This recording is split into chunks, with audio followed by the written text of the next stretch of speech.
তুমি এখনো বেনামাজি, এখনো সকালবেলা তুমি ঘুমাও, এখনো তুমি আল্লাহকে ভুলে আছো, এখনো তোমার কাছে তওবার কথা তোমার চিন্তাতে আসে নাই। তুমি অনেক কিছু হতে পারো, তুমি মুসলমানের কাতারে থাকবা না। তুমি অনেক কিছু হতে পারো, তুমি ইসলামের কাতারে থাকবা না। যারা নামাজ পড়ো না, তুমি টের পাও না, মসজিদের দরজা তোমার জন্য বন্ধ হয়ে যাবে। তুমি মনে রেখে দিও, মসজিদের সাথে তোমার সম্পর্ক তোমার হয় নাই, তুমি জান্নাতের দরজাও তুমি খুলতে পারবা না। নামাজের ব্যাপারে আমাদের কোনো সহজতা নাই, কোনো কম্প্রোমাইজ নাই, কারোর সাথে আমার সম্পর্ক নাই। নামাজ আছে তো সম্পর্ক আছে, নামাজ নাই আল্লাহর সাথে তার সম্পর্ক নাই, আমার সাথে তার কোনো সম্পর্ক নাই।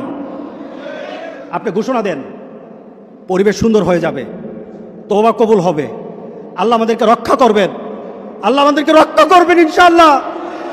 আল্লাহর কাছে তওবা করে করে কাঁদি, মাবুদ আমাদেরকে তুমি এই গজব থেকে বাঁচাও, আমাদের গজব থেকে বাঁচাও।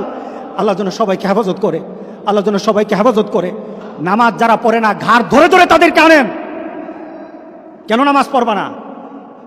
তুমি মুসলমান, এই মুহূর্তে তুমি আমরা এক কাতারে দাঁড়াই। এটা যদি আপনার সন্তান হয়, ধরেন নামাজ পড়তে আসো। মুহাম্মদ সাল্লাল্লাহু আলাইহি সাল্লামের কথা কঠিন ছিল নামাজের ব্যাপারে।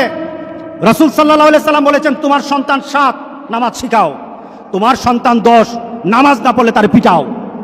কে বলেছেন? কে বলেছেন? রাসূল বলেছেন। তাহলে রাসূল কঠিন হলেন না? নামাজের ব্যাপারে কঠিন না? নামাজের ব্যাপারে আমরা কখনো সহজ হব না।